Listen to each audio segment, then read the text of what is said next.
സഹപ്രവർത്തകന്റെ വിവാഹത്തിൽ പങ്കെടുക്കാൻ അവധിയെടുക്കാതെ മുങ്ങി ആരോഗ്യ പ്രവർത്തകർ. അത് കൊള്ളാലോ, സർക്കാർ ചെലവിൽ രണ്ടുണ്ട് കാര്യം അല്ലേ. അപ്പോൾ സംസ്ഥാനത്തെ RBSK താൽക്കാലിക ജീവനക്കാരാണ് അവധിയെടുക്കാതെ കൂട്ടത്തോടെ എത്തി വിവാഹം ആഘോഷിച്ചത്. ആലപ്പുഴ ആർത്തിങ്കലിൽ വെച്ചായിരുന്നു വിവാഹ ചടങ്ങ്. ആലപ്പുഴയിൽ അവലോകന യോഗമുണ്ട് എന്ന പേരിലാണ് സർക്കാർ വക അലവൻസോടുകൂടി ജീവനക്കാർ വിവാഹ ചടങ്ങിനെത്തിയത്. ഫെബ്രുവരി 10, 11 തീയതികളിൽ അവലോകന യോഗം വിളിച്ചു എന്നാണ് രേഖകളിൽ കാണിച്ചിരിക്കുന്നത്. പക്ഷേ യോഗം ചേർന്നത് 11-ാം തീയതി മാത്രമാണ്. ഇവരെല്ലാവരും ഫെബ്രുവരി 10-ാം തീയതി അവലോകന യോഗത്തിന്റെ പേരിൽ കല്യാണ ചടങ്ങിൽ പങ്കെടുക്കുന്ന ദൃശ്യങ്ങൾ കൂടി റിപ്പോർട്ടർ ടിവിക്ക് കിട്ടിയിട്ടുണ്ട്. താൽക്കാലിക ജീവനക്കാരാണ്.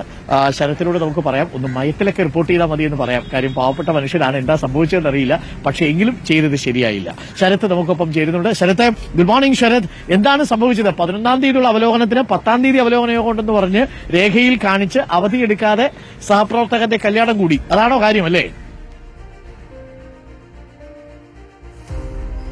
Good morning Arunkumar. അതായത് ഇന്നലെ ഈ 10-ാം തീയതിയാണ് ഈ ഒരു സംഭവം നടന്നിട്ടുണ്ടായിരുന്നത്. അതായത് ദേശീയ ആരോഗ്യ ദൌത്യം സംസ്ഥാന ഓഫീസിലെ ചൈൽഡ് ഹെൽത്ത് വിഭാഗം ജൂനിയർ കൺസൾട്ടന്റ് ആണ് മാർട്ടിൻ. ഈ മാർട്ടിന്റെ വിവാഹ ചടങ്ങിലാണ് സഹപ്രവർത്തകർ ഇത്തരത്തിൽ അവധിയെടുക്കാതെ സർക്കാർ ചെലവിൽ വന്ന് ആഘോഷിച്ചു പോയത് എന്നുള്ളതാണ്.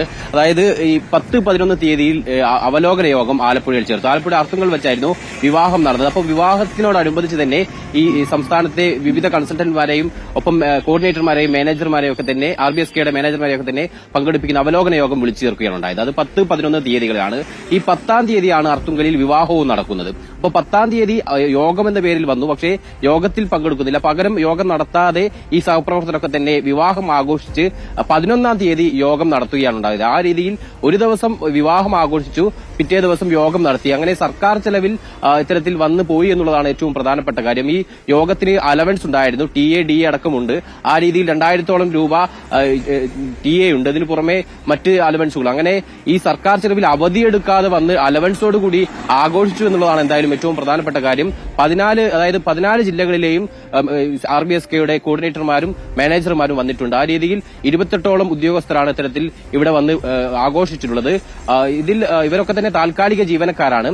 ഈ RBSK എന്ന് പറയുന്നത് അതായത് കുട്ടികളുടെ ആരോഗ്യ പരിപാലനമൊക്കെ ബന്ധപ്പെട്ട് പ്രവർത്തിക്കുന്ന ഉദ്യോഗസ്ഥരാണ്. അതായത് ഒരു കുട്ടിക്ക് എന്തെങ്കിലും പ്രശ്നമുണ്ടെങ്കിൽ അതൊക്കെ തന്നെ കണ്ടെത്തുക, അതിനെ ഏത് രീതിയിൽ മുന്നോട്ട് കൊണ്ടുപോകണമെന്നുള്ള നിർദ്ദേശങ്ങൾ നൽകുക. ആ രീതിയിൽ 18 വയസ്സിന് വരെയുള്ള കുട്ടികളുടെ ആരോഗ്യവുമായി ബന്ധപ്പെട്ട് പ്രവർത്തിക്കുന്ന ആളുകളാണ് ഈ RBSK.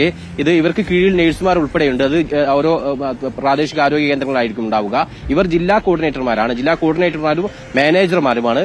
അങ്ങനെ ഇത്തരത്തിൽ ഉത്തരവാദിത്തപ്പെട്ട ഉദ്യോഗസ്ഥർ തന്നെയാണ് ഇത്തരത്തിൽ ഒരു വിവാഹ ചടങ്ങിൽ സർക്കാർ ചെലവിൽ വന്ന് പോയത് എന്നുള്ളതാണ് ഈ സംഭവത്തെക്കുറിച്ച് പറയാനുള്ളത്.